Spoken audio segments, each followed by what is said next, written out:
soles, te curățăles, salmanușca introna nelete, te avem binecuvintime odel. Au dărta și lângă tejan podromle de vlecu. Amin. Tatăl nostru care ești în cerul, în numele Domnului Iisus Hristos, vine înaintea ta, în locul acesta, Doamne. În clipa aceasta, Dumnezeul meu, te rog să deschizi cerul, Dumnezeul meu. Iată, ne venim înaintea ta, Dumnezeul meu, în zilea aceasta, Doamne, ca să binecuvântăm numele Tău cel Sfânt. În numele Lui Iisus te rog să binecuvântezi apa aceasta, Dumnezeul meu, să o sfințești, să o curățești Tu, Doamne. Fratele și sora care va intra în apa aceasta, Doamne, te rog să le schimbi viața, Dumnezeul meu. Și ajută-le să aibă un viitor curat, sfânt lângă Tine până când Tu vei veni. Numele Tău să fie binecuvântat și numele Tău să vină peste apa aceasta și lucrarea aceasta să fie spre slava, cinste numele Tău, de acum și în veci de vecilor. Amin. Fratele Sorin, Dumnezeu să-l binecuvânteze.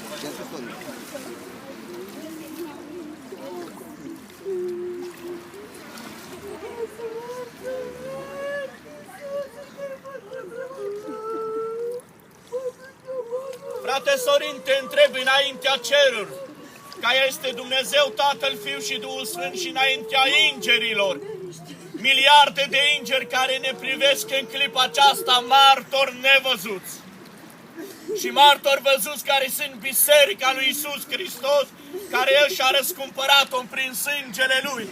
Crezi că Iisus Hristos este Fiul lui Dumnezeu? Crezi că a murit pentru păcatele tale? Crezi că are putere și te va învia în ziua de apoi? Și până când te-ai hotărât să-L urmezi pe Domnul? Pe baza mărturiei tale la porunca Domnului Iisus Hristos, dată ucenicilor, te botezi în numele Tatălui care este Dumnezeu Creatorul, în numele Fiului care este Domnul Iisus Hristos și în numele Duhului Sfânt care este Mântuitorul. Amin. Amin.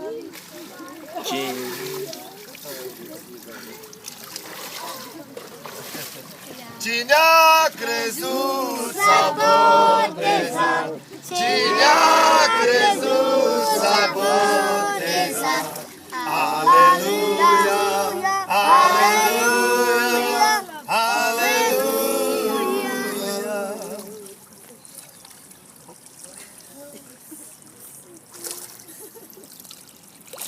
Frate Strugurel, astăzi, în ziua aceasta, cerul s-a deschis pentru tine. În clipa aceasta ne privește cerul, ne vede cerul, miliarde de îngeri, puterea lui Dumnezeu care este mare, ne privește Tatăl din cerul, Domnul Iisus Hristos, puterea Duhului Sfânt, cele 24 de bătrâni care se închină înaintea Tatălui, cele 7 duhuri ale lui Dumnezeu, care ne vede în clipa aceasta și vreau să te întreb. Crezi că Iisus Hristos este Fiul lui Dumnezeu? Da. Crezi că a murit pentru tine și păcatele tale? Da. Crezi că te va învia în ziua de apoi? Da. Și până când te-ai hotărât să-L urmezi pe Domnul? La moarte. Pe baza mărturiei tale te botezi în numele Tatălui, al Fiului și a Sfântului Duh. Amin. Amin. Tu s-a botezat, aleluia, aleluia, aleluia.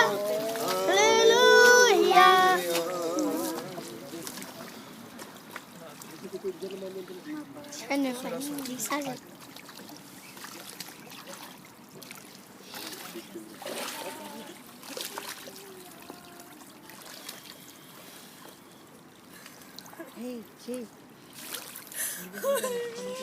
Sora Sonete, te întreb înaintea cerului, înaintea îngerilor, martori nevăzuți și înaintea Biserica lui Iisus Hristos, care sunt frați și surori prezent astăzi în locul acesta.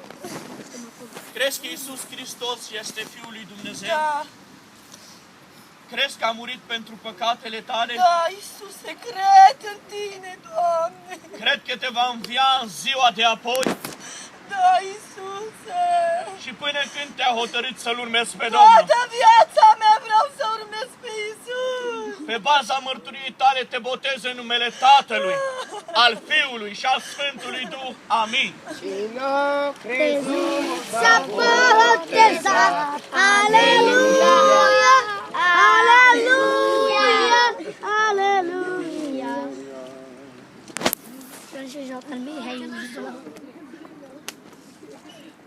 Uite, astăzi apa este aici. Poți să închei și tu un legământ cu Domnul. Întreb dacă mai este cineva în locul acesta care vrea astăzi să se botează, să fie salvat de chinul, de iadul, să fie salvat de lucrurile murdare din lumea aceasta care există, de durere și suferință. E botezul astăzi care poate să te salveze, slăvit să fie numele Domnului Iisus. Vrei și tu să fii copilul lui Dumnezeu, să poate astăzi în locul acesta, pentru că Domnul a hotărât pentru tine ziua aceasta să fii și tu copilul lui Dumnezeu. Vreau să întreb în numele Domnului dacă mai e cineva care are dorință de a boteza în locul acesta, dacă mai există cineva în mijlocul nostru. Mai e cineva? Dacă nu e nimeni, atunci Domnul Iisus să fie slăvit pentru toată lucrarea care a fost în ziua de astăzi. Amin. Tatăl nostru care ești în cerul, îți mulțumesc, Doamne, pentru lucrarea Ta minunată, Dumnezeul meu. Îți mulțumesc, Doamne, pentru frații noștri, Dumnezeul meu. Te rog să le întărești și le binecuvintezi Tu din cerul. Ocrotește-le, Doamne. Tu știi, Doamne, că viața lor, Doamne, va începe cu greutate. Fii ajutorul, sprijinul lor, Dumnezeul meu, și dă-le putere în încercările lor, Doamne, în necazurile lor, să fii cu ei, Doamne, că ei te vor chema în numele lui Iisus. Amin. Amin.